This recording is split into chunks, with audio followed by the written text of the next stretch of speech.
We're proud to support the craft of journalism. UBS brings you the latest news from around the world with The Globalist on Monocle Radio. Be part of an international network that brings together leading insights, research, and technology across 24 time zones and 12 key financial hubs, with you at the center of it all. UBS. Advice is our craft.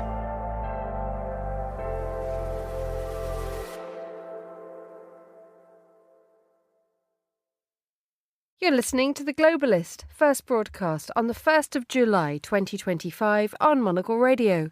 The Globalist, in association with UBS.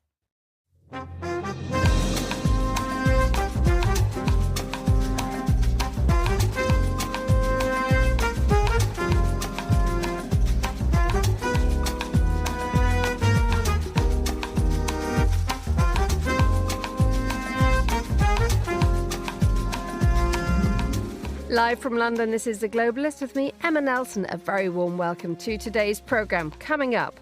This is the largest tax cut in the history of our country. We're cutting $1.7 trillion in this bill, and you're not going to feel any of it. But why has Donald Trump's big, beautiful bill turned into a big, ugly headache for America's lawmakers? We'll find out. Also ahead in the next 60 minutes. I don't need to return. If the people call for me to return, I will return. As the pressure grows for Thailand's Prime Minister to step down, we hear from a former candidate for the role about what the country needs now to move forward. We'll ask if North Korea's bid to hit the tourism wish lists has had a boost. We'll go through the papers and find out why in Seoul, an infestation of insects means that nobody wants to be bitten by the love bug. That's all ahead on The Globalist, live from London.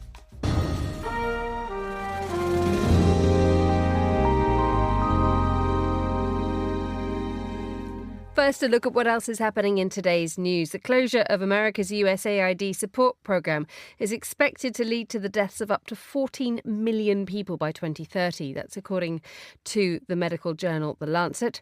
Taiwan is to simulate a full-scale Chinese invasion as part of its annual military drills to be held next week. And the International Criminal Court says it was the target of a sophisticated cyber attack during last week's NATO summit in The Hague. Stay tuned to Monocle Radio throughout the day for more on these stories. But first, yesterday the work began in earnest by both Democrats and Republicans in the US Senate to craft their preferred version of Donald Trump's landmark tax and spending bill, the so-called Big Beautiful Bill. So determined are the Democrats to cut the legs off this piece of legislation before Friday's deadline that they're insisting that every single one of the document's 940 pages be examined. The majority of Republicans want it passed, and they are still going. Well, to tell us more and to bring us up to date at this marathon session, I'm joined by Melissa Hamilton, who's Professor of Law and Criminal Justice at the University of Surrey, and in the studio, Chris Chermak, Monocle's Senior News Editor with me here in London. Good morning to you both. Good morning. Good morning. Good to have you. Melissa, let's begin with you. Could you possibly give us an update? Where are we up to with this thing?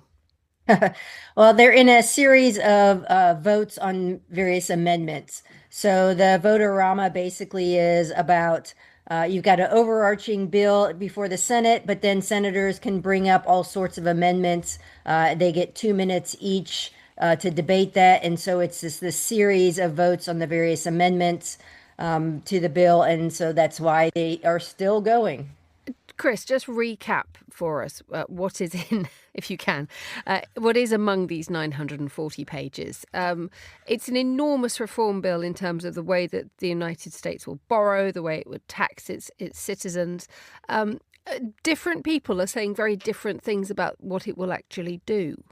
Well, yes, and how much time do you have to go through all of the pages if the Senate is taking as long as it is itself? But in a nutshell, if we can try and do it that way, this bill, among the controversial things is that it would add $3.3 trillion to the federal deficit.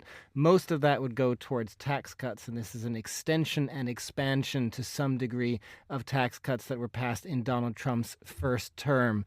Those are sort of the big headline numbers, and then some of the big things in addition to that are talked about. There's also going to be an expansion of immigration and border enforcement, about $170 billion for that, $158 billion for defense. And then there's cutbacks to various programs that Democrats, of course, support. The most controversial of those is Medicaid. This is a health insurance fund for essentially the less wealthy Americans. And for the first time in its history of this program, Republicans want to introduce a work requirement, and they're also going to cut this program by about 1.1 trillion. A lot of this is more drastic than the House version. We have two houses. We have the House and the Senate in the U.S., so that's also another element we can go into in this. The House, some House Republicans are a little bit nervous about this because basically there are more tax cuts, increased federal deficit spending, and bigger cuts to Medicaid as well. The Senate is getting even more ambitious, if you will, than the House was, and that's part of the reason why everybody is nervous about whether this bill will actually get passed. Melissa, there is a deadline to this as well, the 4th of July, imposed by Donald Trump. How does that change things, apart from giving the Democrats that moment when they have decided that every word needs to be read out loud and examined? Yeah, so the July 4th deadline is a self-imposed deadline. There's no legal reason for it. It is symbolic because July 4th is Independence Day for America. So President Trump is banking on that being a kind of a political litmus deadline for passing it. If nothing happens by July 4th, legally, there's no repercussions, but there is a political cost because there's a loss of momentum and there's going to be a perception of disarray within the Republican Party. But in reality, negotiations would continue, so it wouldn't be just everything stops. It would just continue. One of the issues, though, is that the Senate generally takes a break in August. So if debate does continue beyond July 4th, then it puts time pressure on other things, other political agendas probably won't be able to be brought up because most of the time, at least in the Senate, will continue to be taken up by this particular bill.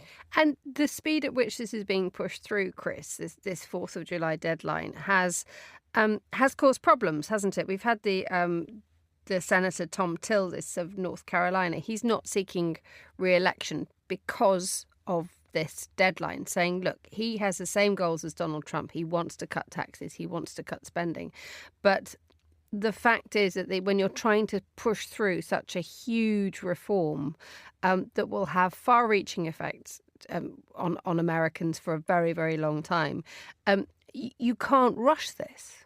Absolutely, and there are two reasons, if you will, that this is being rushed. One is this self-imposed deadline. The other is the fact that basically the Senate, beyond what they're currently doing, this so-called reconciliation budget bill, basically the Senate is powerless. You normally need 60 votes for anything to pass in the Senate. They're using this special measure to only need 50 votes, which means that Democrats can't block it. And that's why you have this bill that is basically putting everything into one giant, big, beautiful bill, as it's being called.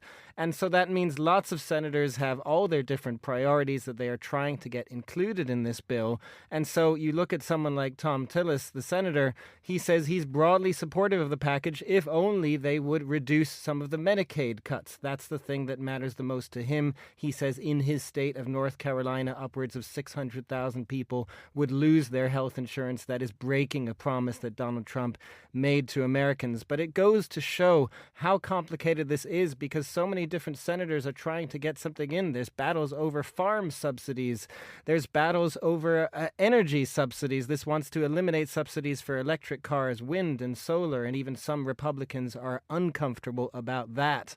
There's a tax on endowments at universities. There's the repealing the student loan forgiveness of Joe Biden. There are just so many different elements that are being thrown into this bill. And what Democrats are cleverly doing, in addition to having it read, is introducing all of these amendments so that Republicans have to vote on all of these individual bits, not just because of the timing, but because they can then have Republicans on record saying, yes, you voted for the cuts to Medicaid specifically. You voted for the cuts to student loan forgiveness. You voted for, the immigration bill, all of those different things, energy cuts. So that's part of the tactic that they can then use in the midterms coming up in a year and a half. I think, according to the New York Times, we're into the 18th hour now of the debate, and absolutely everything is it. I think that the words that are being described are slogging, trudging, plodding. This is hard work.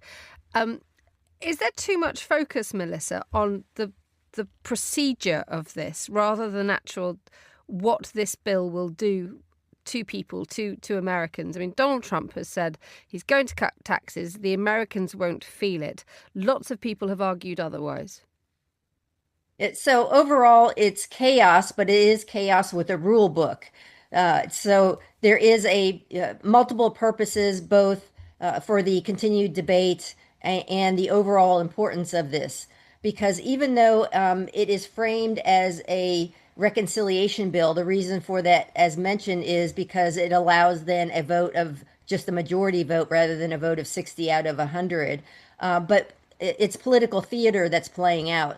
Senators can make their broader points, whether it's really directly connected to the bill or not. But it's a lot of individuals taking a stance on things that they find important. And therefore they are, it's an audience that they're looking for rather than simple, what is often just bland lawmaking. This is political theater. Chris, this bill will go through, right? Oh, God. We don't know if it'll go through. No, because even with the 50 Republicans only, that would mean you need only 3 or 4 Republican defections. And there are 4 Republicans that are being watched. Tom Tillis and Paul Rand have said they oppose it. Susan Collins and Lisa Murkowski are 2 who are on the fence, among others. So no, we absolutely do not know whether this will go through or not. And if it does, just one other person we haven't even mentioned, Elon Musk. He is going to support lawmakers who oppose this bill in the next upcoming elections. He is taking a direct line in contravention of Donald Trump, who will support lawmakers who vote for his bill, of course, and oppose those who vote against it. He's actually gone ahead and said that he will create a new political party and will back primary challenges against any Republican who actually supports this bill. How much of a threat is that to Trump and the Republicans, given the fact that he is the country's biggest Republican donor?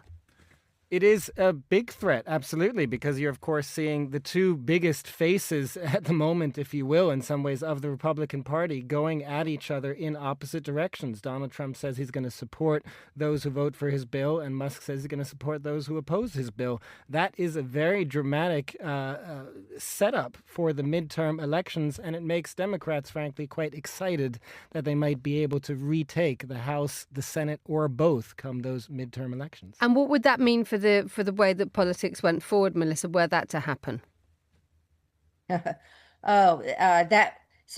the U.S. is traditionally a 2-party system. Having a potential third party, there's no precedent for that. Thus, we'd be in another just open minefield, navigating way through for that. But it could be, as indicated, Elon may be able to attract a significant number of Republicans. So that would be a new dawn for politics in the U.S. Melissa Hamilton joining us on the line, Professor of Law and Criminal Justice at the University of Surrey. Chris Chermak, our Senior News Editor, what else are you following today? We're going to be working on the briefing. We're going to be working on tomorrow's shows as well. We also have our Monocle event in town looking at the quality of life. We're going to be doing some events around that, our big survey that was out this summer as well. So lots of things going on here. Busy man. Thank you so much for joining me in the studio. You're listening to The Globalist.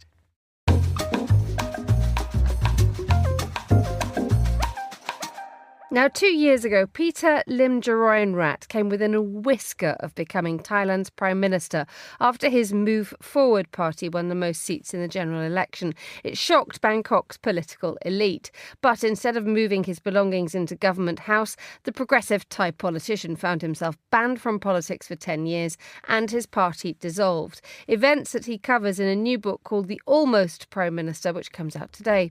Well, our Asia editor James Chambers sat down with Peter to ask him about the events covered in his political memoir, his take on the current political turmoil in Thailand and the future of the progressive movement. James began by asking the banned politician what he's been doing since he appeared on the cover of Time magazine. Well, I was the Prime Ministerial candidate, the election winner, and now a deposed parliamentarian. Now I spend my time in Boston as a senior fellow at Harvard University, where I spend my time trying to groom next-gen leaders and try to absorb new things that are going on. My ban is 10 years, so it's been a year already. I have 9 more years to burn. So that's why I'm traveling all around the world to meet Thais in various places, as well as trying to get up to speed on knowledge. Hopefully in 9 years when I return, I become a better prime ministerial candidate at the time. So 54 is the new 44. Listening to you speak about your 10-year ban and having 9 years left, and mentioning things like hope and 54 being the new 44, and having read what you said in the press, I get the impression that you're not done yet and you would still like to be the Prime Minister of Thailand at some point. Is that true? I'm waiting for my time, but if Thailand changes within this 9 years, I don't need to return. If the people call for me to return, I will return. And with some squash, with some pranayama, with some yoga, hopefully I still remain capable, vigorous, and able to take on the task, because nowadays Thailand is heading in the wrong direction. We are the second largest in Southeast Asia, but the second slowest. Just with that sentence, I think it gives Monocle audiences and readers the state of Thailand now, that it's the second largest, but the second slowest. There's certainly some inertia within our economy, within our politics, and with our society as a whole. So hopefully I can bring about change and do the reform that I had promised 2 years ago to the people who voted for me. How do you feel right now when you see all of these calls being made across the spectrum, across society, for the Prime Minister to resign? I think for this question, we have to both zoom in and zoom out. Zoom in, yes, we have a Prime Minister who does not have common sense nor the efficiency to really take on the challenges that Thailand is facing, whether it's border dispute, whether it's the reciprocal tariffs from the Americans, or potential energy crisis that comes from Iran and Israel war, for example. That kind of instability and inefficiency is what provokes the Thais to starting to ask for resignation of the current prime minister. That's the zoom-in part. But the zoom-out part, in a sentence, the Thai politics is deadlocked by design. It was designed by the military junta that the constitution has that mechanisms to change the election outcome and election result. The election result doesn't have to be the election outcome. That happened to me. That's why I'm the almost prime minister, and that's hitting her as well. Whether it's the balance between executive, judicial branch, as well as legislative. It's obviously very clear that judiciary is outperforming other branches of government, and we are looking whether she'll be suspended in a couple of days. If you were a betting man, would you put your money on the Prime Minister having to step down in the next few weeks or months? Yes, I think she would need to really find a way for a better future for the country going forward amid all these global challenges.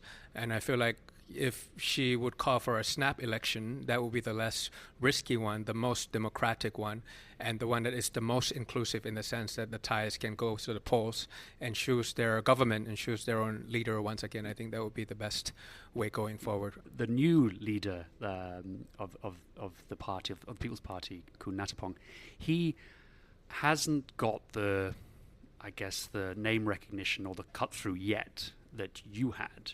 Although I do see a recent poll out today where he has suddenly become, the most popular person to become Prime Minister. Given your experiences, what advice would you give him, or are you giving him, on how to lead? Take your time. That would be my advice to him. It's a crystallization process. Either you become a diamond or you become ash. And any crystallization process takes time, pressure, and heat. So take the pressure, take the heat, and take your time, and then you'll be able to shine like a diamond. When I started, I was a designated survivor, taking over the party from 1.0 to 2.0, future forward to move forward. My poll was 3%. I ended up with 46%, from 3 to 46. And I worked hard, and I believed in myself. The voice inside me matters more than the voice from outside. And for him to come now, he's at 31. So I think he's still number one, and he'll be able to go through all these pressure, and then he will emerge. He will come through as an appropriate leader for the 21st century of Thailand. Your book, which is out this week, is called, in English, The Almost Prime Minister. And the only language. There's no translation into Thai. How did you write the book? Did you base it on diaries that you kept at the time, or did you block out, 3 months of your schedule to sit down and try and remember it all? I mean, give us a little insight. A bit of both, plus an extra. So yeah, I'm a constant writer. Either it's a mind dump to get things off my mind before I go to sleep. A diary, I do keep some, and also this is the first time I'm telling the audience, when I moved to Boston, my neighbor was Jacinda Ardern, and she was writing her political memoir also. So I had the inspiration from her that finally I'm in this pristine area of Boston in Cambridge by the river. I should really pay attention and write it. And another person was Sanna Marin, the former prime minister of Finland. We met in South Korea, and she's also doing her political memoir. And they are taking it very seriously, so that became the inspiration for me to take mine seriously as well.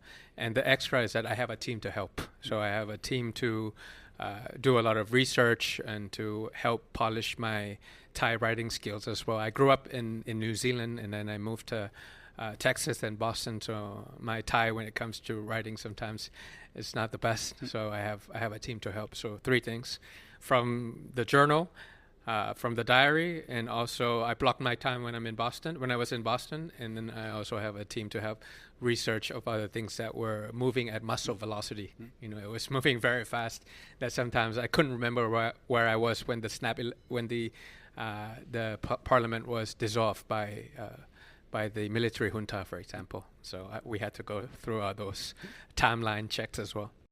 That was Peter Limjaroyamrat talking to our Asia editor, James Chambers. Still to come on today's programme.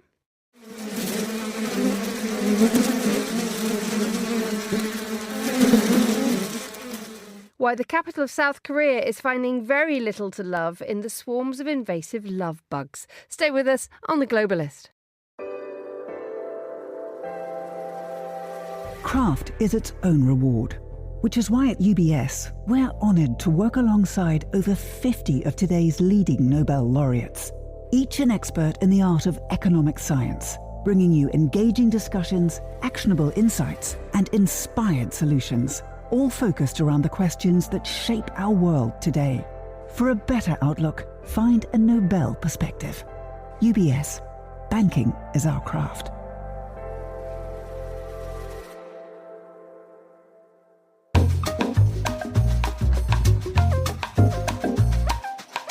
7:22 here in London. Let's continue with today's newspapers. I'm delighted to say that joining me in the studio is the political journalist and author Terry Stiasny. Good morning, Terry. Good morning. How are you, given the fact that we're going to talk about the heat wave in a minute, but you're trying to publish a book in temperatures of 33 degrees Celsius. And I have no idea how you go about this because a collective lethargy has descended on London. I think that's true, actually. I was thinking it was just me, but maybe it is a collective lethargy. No, but it's been fun. Had a lovely book launch a couple of weeks ago. Saw lots of friends there, and I'm going down to Cornwall later on in the week to go to the Penzance Literary Festival, where it's actually going to be quite cool. I was hoping Cornwall would be warm and go swimming, but to go and talk about the book down in Penzance, which will be really fun. You lucky person. I think we should all write books and get to do that.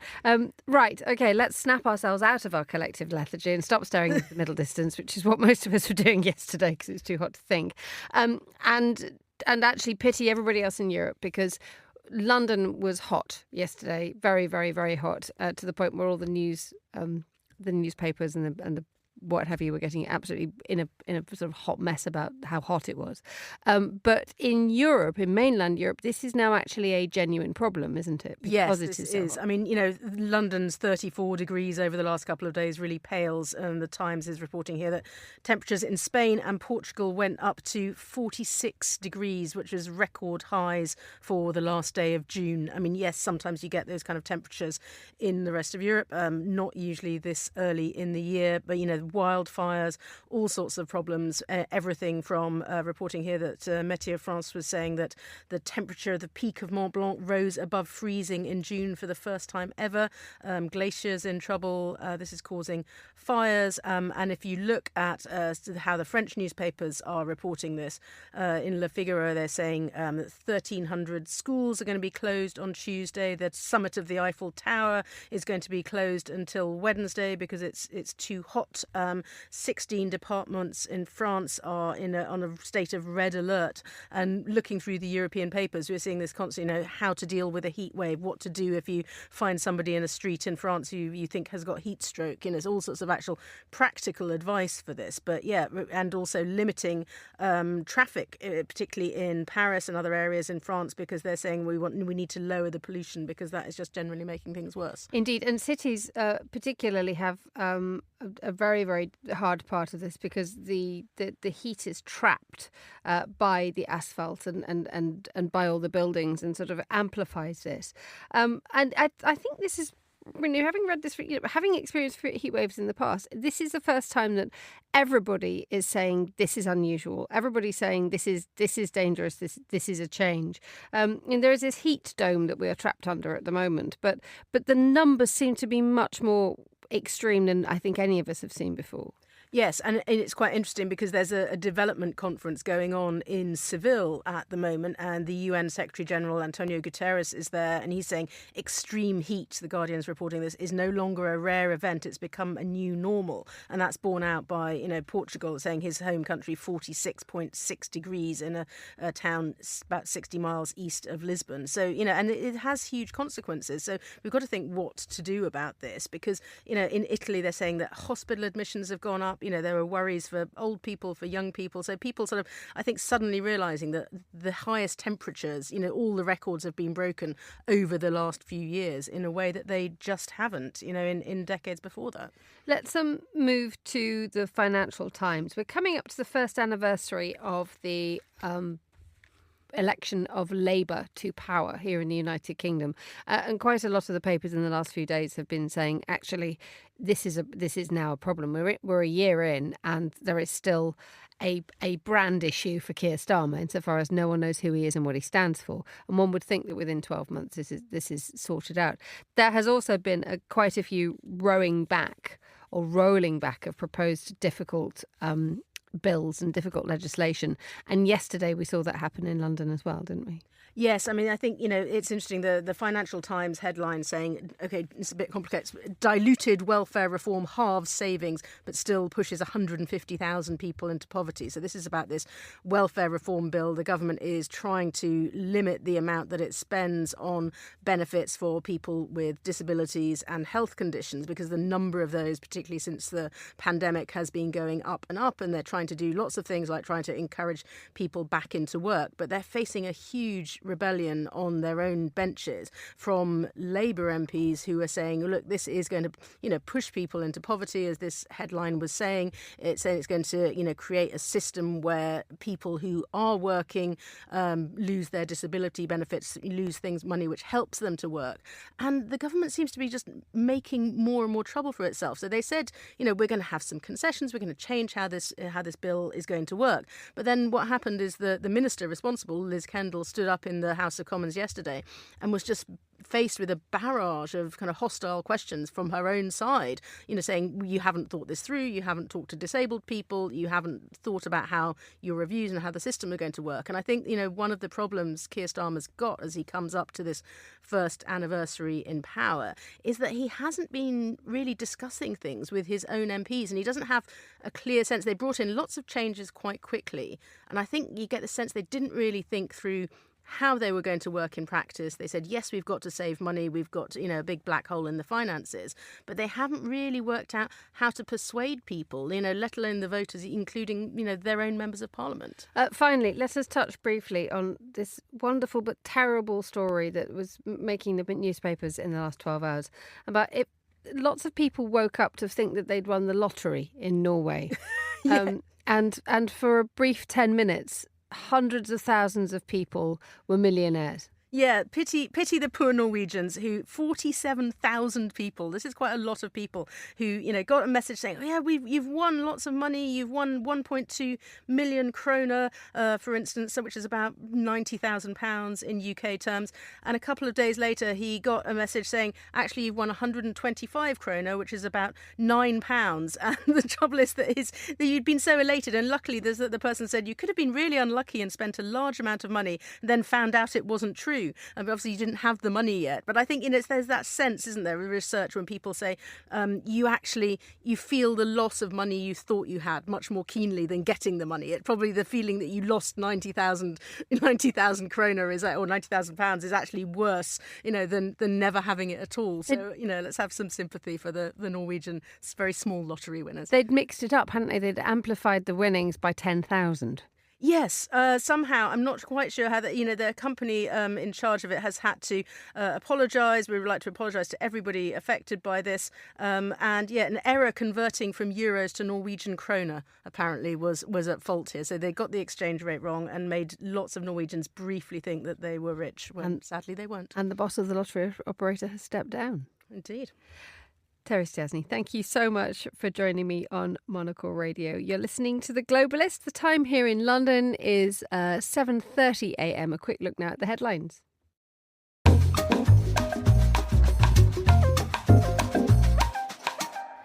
And a quick summary now of some of the other stories we're keeping an eye on today. The closure of America's USAID support program is expected to lead to the deaths of up to 14 million people by 2030. According to a study by the medical journal The Lancet, the decision by Donald Trump to shut USAID would cause the same effect as a global pandemic. Taiwan is to simulate a full-scale Chinese invasion as part of its annual military drills. The exercises, to be held next week, will last for 10 days and mobilise more than 22,000 reservists, as well as full-time servicemen and women. Reports from Gaza suggest Israel has carried out waves of airstrikes and artillery fire, killing at least 60 people. The Israeli military has not yet commented. A beachfront cafe used by Palestinian journalists was one of the targets. And the International Criminal Court says it was a target of a sophisticated cyber attack during last week's NATO summit in The Hague. The ICC stressed that the attack was quickly detected and contained. Its security team is still assessing any damage. This is The Globalist. Stay tuned.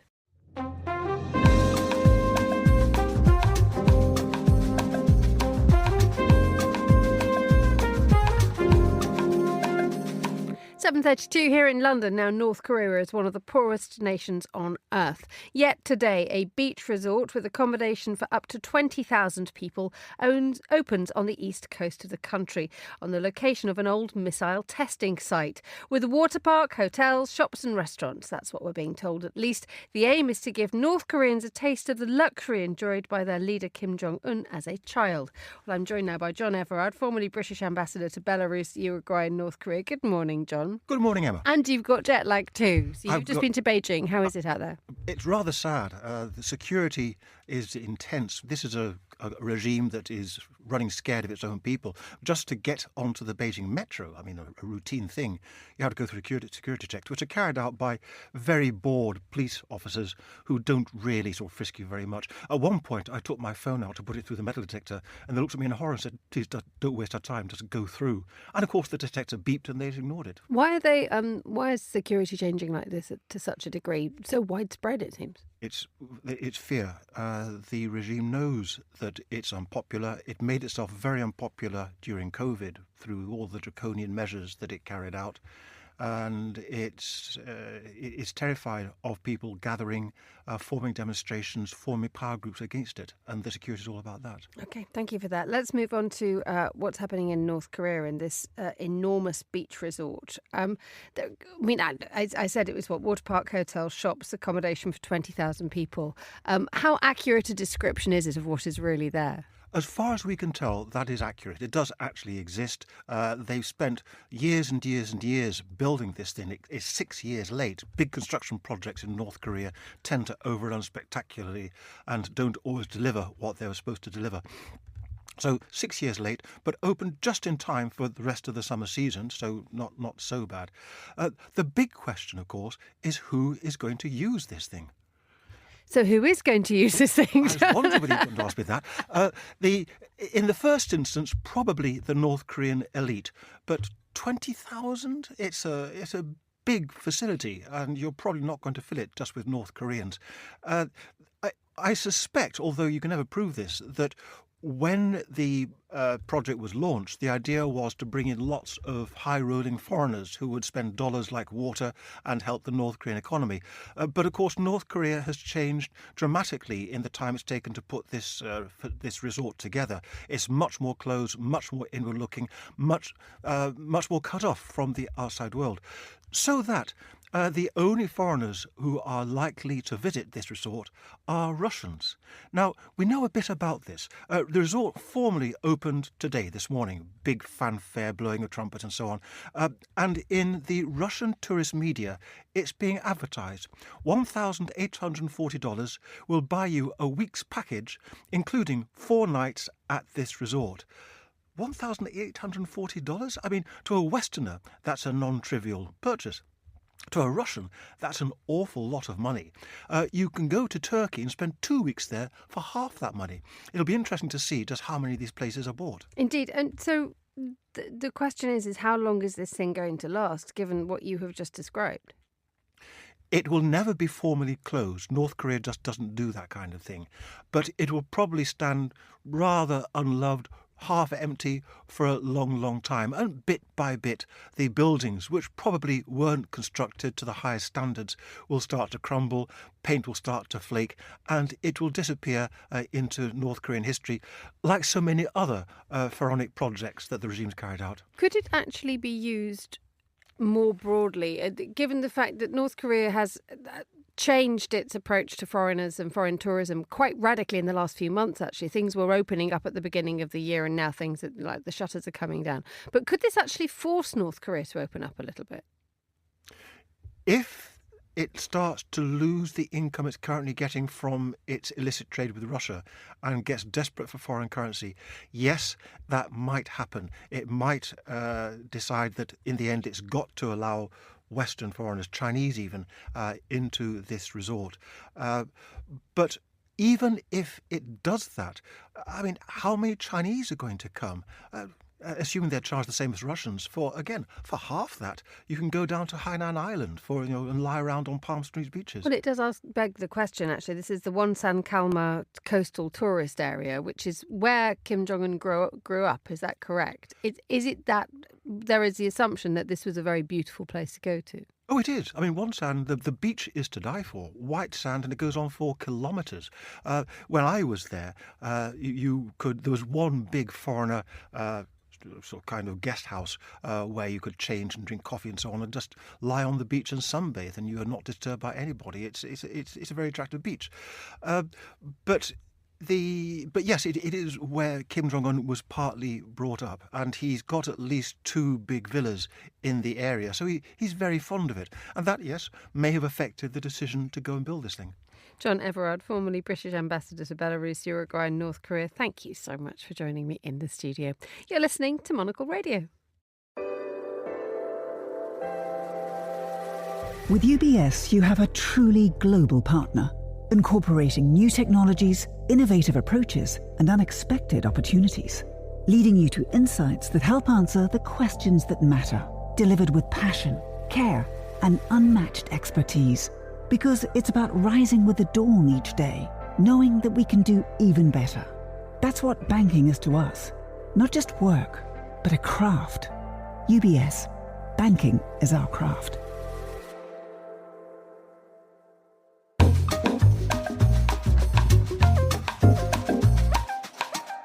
It is 7:38 here in London, 8:38 if you're listening in Zurich. Now, if there is a single physical example of European integration, then the Öresund Bridge is a pretty strong contender. Stretching across a strait connecting Sweden and Denmark, it put an end to centuries of friendly and not so friendly rivalry between the two nations when it was built.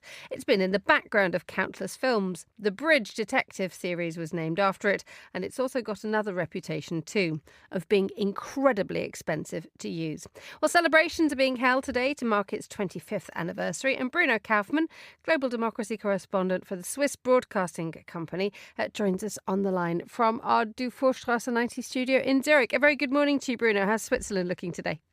Good morning, Emma. Yeah, it's nice here. It's a little bit warmer than at the Öresund Bridge today. Excellent. I think it's a little bit warmer than anywhere. So tell us about the Öresund Bridge. I mean, I've just described it as, an enormously important project, not just in terms of engineering and logistics, but symbolism as well.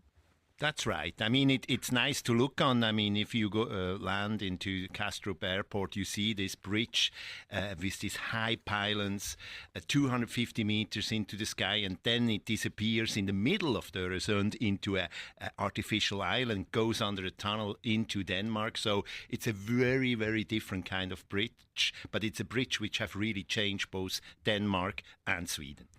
And in what way has it changed Denmark and Sweden? There's quite a lot of discussion about the effect that the bridge has had on different countries and the fact that arguably Copenhagen may have done a little better out of it than Malmö.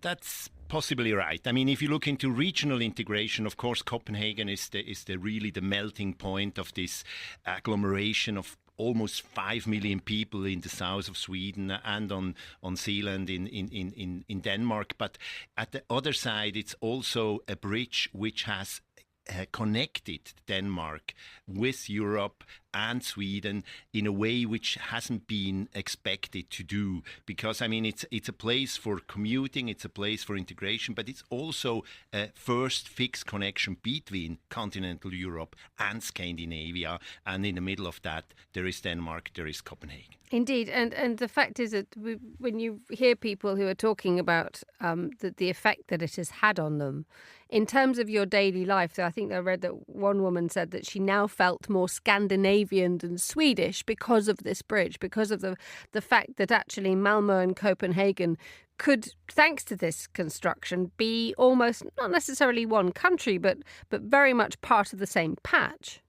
That's right. I mean, it feels a little bit like, in Basel in Switzerland, where you have France and Germany just a few meters away, where you walk over, where people commute. This has happened now after centuries where this sea channel, this Öresund channel, was really the dividing line between very different cultures, between very different kind of ways of living. I very well remember 25 years ago when I was on a bike on July 1 over the bridge from Sweden. Everybody had a helmet, and then the Danes came up from this tunnel onto the bridge and nobody had a helmet. So it was a very different kind of experience, and now this picture looks very, very mixed. We have to talk a bit more in detail about the cost of this thing. It is, by all accounts, the most expensive bridge toll on the planet. Just tell us how much it costs and what the effect is on that. I mean, currently one passing of the bridge is 750 Swedish crowns, which is about, let's say, 80 euro. And this is the most expensive toll, as you have said. But it's also important that this bridge is not only for cars and lorries, it's also for trains. And this was from the very beginning the idea that the trains would connect Denmark and Sweden and Europe and Scandinavia. And when you pass by train, I just did that 2 days ago, you only pay about 16 euros. So it's much cheaper to go by train. And this was intended in the beginning. Even there was a discussion not having like a car bridge as well. So in a way, it shows that people in this area prefer to go by train, and it's also very important for the environment. There have been people who are saying that actually it has stopped them from using the bridge because of the prohibitive cost, especially if they're in a rush and they know that taking the car, they have to take a car because they have things to take with them, they have people to take with them, that actually that the Öresund Bridge sort of stands as a symbolism of what you can't do. Yes, that's right. I mean, in a way, the financement of this whole project, which it was more than 5.5 billion euro, was not done by tax money. It was done by loans, by private money, and of course, this money has to be paid back. So at this time, when this money has to be get back to these investors, it's very, very expensive, and it's showing a little bit that the potential of the bridge could change when this is done, and it will become cheaper. Bruno Kaufmann, global democracy correspondent for the Swiss Broadcasting Company, joining us from our studio in Zurich. Thank you so much for joining us on The Globalist.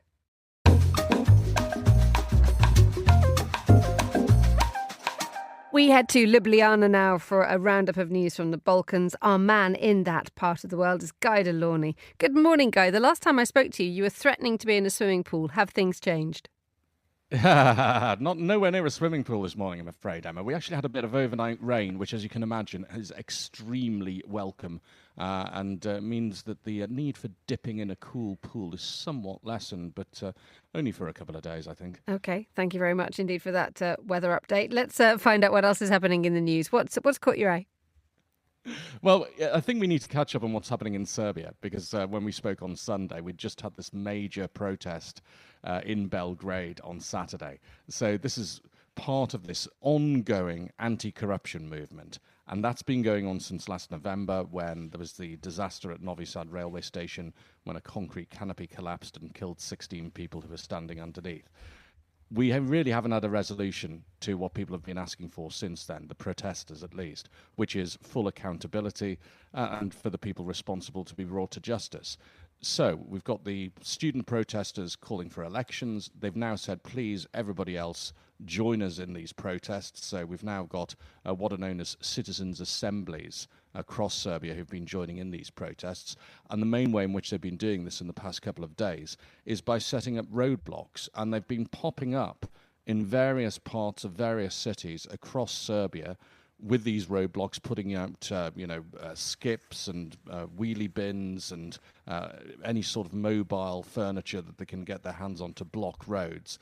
The police have been coming along to break up these roadblocks, but of course the protesters then move on to another location and set up another one. So this is what civil disobedience looks like in Serbia right now. There is that sense, isn't it, that the protesters are thinking of different things to do, given the fact that this has been going on for quite a while. Aleksandar Vučić is showing no sign of moving and dipping down on this one. So how is this different approach being received? I think it's remarkable that fatigue hasn't set in more than it already has, if you like, because as I've probably said before, when you cover protests in Serbia for as long as I have, which is 13 years now, you see them come and you see them go. You see people think, this time we're going to make a difference, and then it all fizzles out. Well, if you get 140,000 plus people at the demonstration in Belgrade on Saturday, this in a country of 6.5 million people, that's a pretty good turnout, and especially when it's been going on for as long as it has. But you're right, they're aware they need to mix up their tactics. So yes, the roadblocks, bringing in the citizens' assemblies, this is a new thing. The students are more or less saying, we've done everything that we can. We've tried all the tactics that we can in terms of trying to get this accountability, persuade the government to hold fresh elections when that failed. Now we think it's time for other people to get involved. And the citizens' assemblies are basically local associations. They are enshrined in Serbia's constitution. They're basically there for local people to talk about issues which affect them, and then interact with the local authorities to try to get things done. So these are actually legitimate bodies. They're not improvised, although many places hadn't really had them particularly active before. So you could say this is a groundswell of local democracy that's coming up because of this. And with Alexander Vucic refusing to do anything apart from, I think he said that he'll be calling elections possibly next year. What begs the question is who from the political world is actually there to stand up to him? Because it seems like the loudest voices of protest are actually coming from people. Yeah, and that's been quite powerful because, to be frank, there isn't a political hero in the room, if you like. And that's all. This is the question we're all scratching our heads about. Everybody who looks at Serbia, everybody who lives there, is really asking themselves, who or what is it that's going to come along and be able to offer a credible alternative to voters? Because the voters haven't had that for the past 13 years. Whatever you think of President Alexander Vucic and his Progressive Party, they've shown in successive elections and over successive governments that they are well organised, that they're able to put together a credible platform and something that people can actually go out and vote for. Whether they're voting for that in legitimate ways is another question, of course, and one for the election monitors to study. Let's move on to a story in Croatia that there is a very, very unpleasant character who is about to perform in Zagreb. Tell us about this unpleasant character, to say the least, and why he's so popular. Yeah, so this is Thompson. He's a singer. His real name is Marko Perkovic, and he is. Yeah, to say he's a divisive figure would be putting it mildly. This is a man who's been banned from holding concerts in various cities around Europe because of his right-wing sympathies, his extreme right-wing sympathies, shall we say. And even in Croatia, he's been, during his concerts, it's very common to hear the chant Za dom spremni, which means for homeland ready, which he'll try and say as just a simple patriotic chant, but was actually a salute used by the Ustasha during the Second World War when they were basically the Nazi puppet regime in Croatia. So he's an extremely divisive fellow. But to this day in Croatia, you have a large number of people who have strong nationalist sympathies, to say the least. And this is the interesting thing about Croatia. From the outside, it looks very lovely, and it seems to have made a success of its independence, joining the European Union. People know it as a great holiday destination. People know it as a great football nation. But it's basically run by the same party, the HDZ, which promoted independence, was deeply involved in what's known in Croatia as the Homeland War.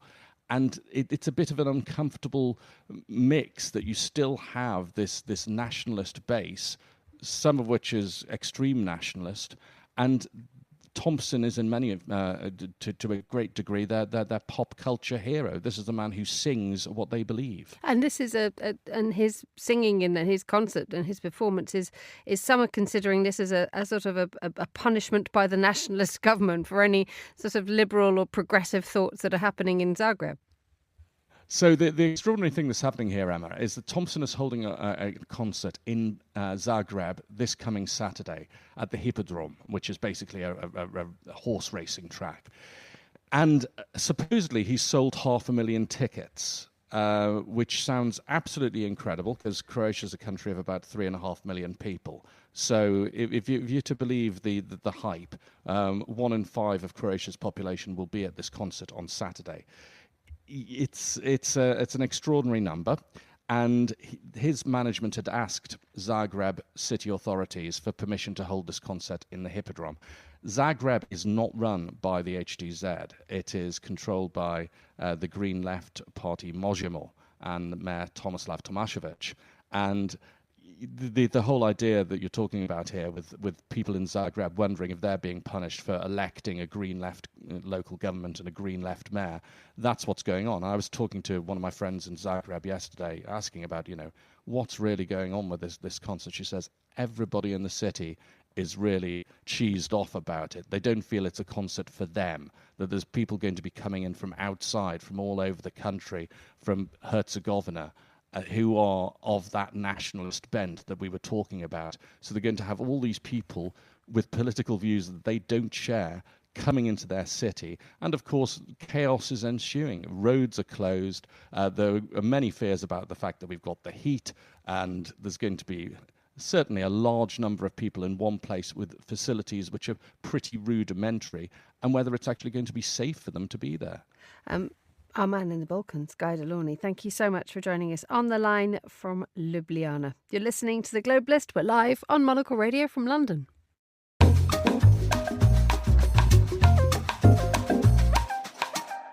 Finally, parts of South Korea's capital have been swarmed by unwelcome visitors, albeit with a rather sweet name. There is, however, nothing pleasant about love bugs. They've been spotted swarming hiking trails and urban areas across Seoul, in some cases covering people's backs. Well, Jaeop S. Kwak is a regular Monocle contributor in Seoul and is a love bug killer, I understand. How's it going, Jaeop? Yes. I had to kill one just now as I was getting ready to come on the show. I mean, as you said, there are clips of South Korean, hikers on mountains being literally carpeted by these love bugs, who are also known as the name March flies, all over the world. And it's because of the ways they remain together, even in flight, for several days after mating. They're not very particularly large, possibly 2 centimeters as a connected pair. And they have been making headlines for about 3 years now, as they made their first appearance, unwelcome appearance in 2022. Yes, there is this thing, isn't it? Just to clarify why a love bug is called a love bug, is that they fly around in pairs and they basically mate mid-air, don't they? And then just stick together for a few days afterwards. And then, am I right in thinking that that's the end of the male? That's he dies off, and then the female carries on and does the thing.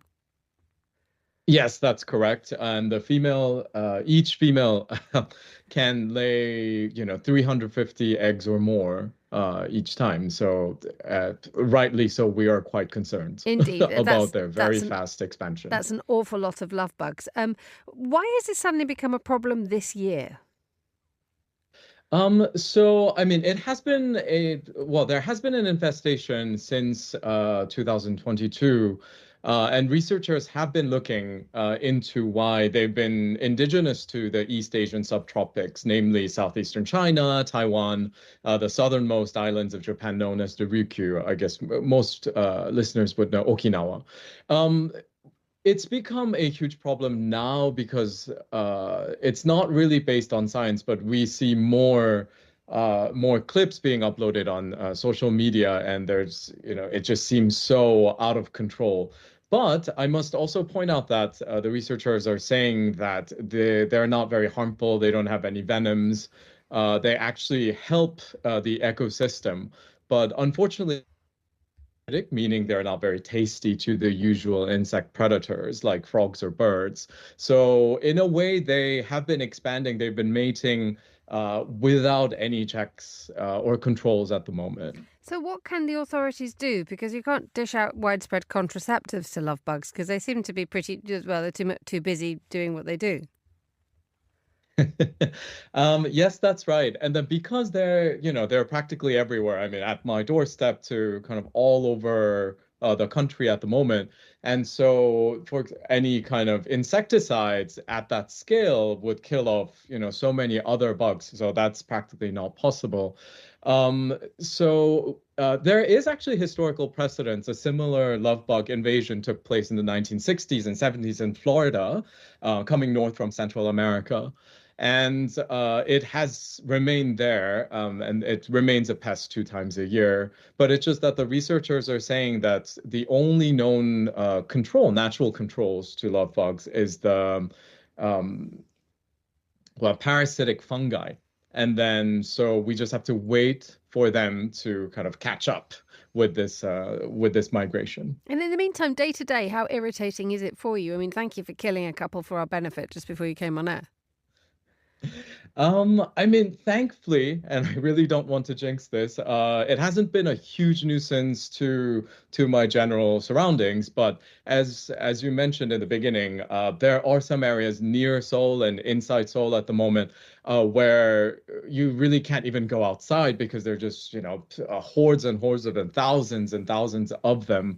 And I have to point out that, of course, because South Korea is so densely populated, and there are so many urban areas built around hills and mountains that stand to skyscrapers and apartment blocks. This is a perfect breeding ground for any kind of bugs that love the light, the warmth, as well as the green space that for their mating environment and feeding. Absolutely disgusting. Thank you so much, Jae-up S. Kwak, regular Monocle contributor on the line from Seoul, killing love bugs on air. Thank you so much for joining us. And that's all the time we have for today's programme. The warmest of thanks to all my guests and to the producers, Tom Webb and Hassan Anderson, and our researcher, Henry King, and our studio manager, Lily Austin. After the headlines, there's more music on the way. The briefing's live at midday here in London. The Globalist is back at the same time tomorrow. But for now, from me, Emma Nelson, goodbye. Thank you very much for listening.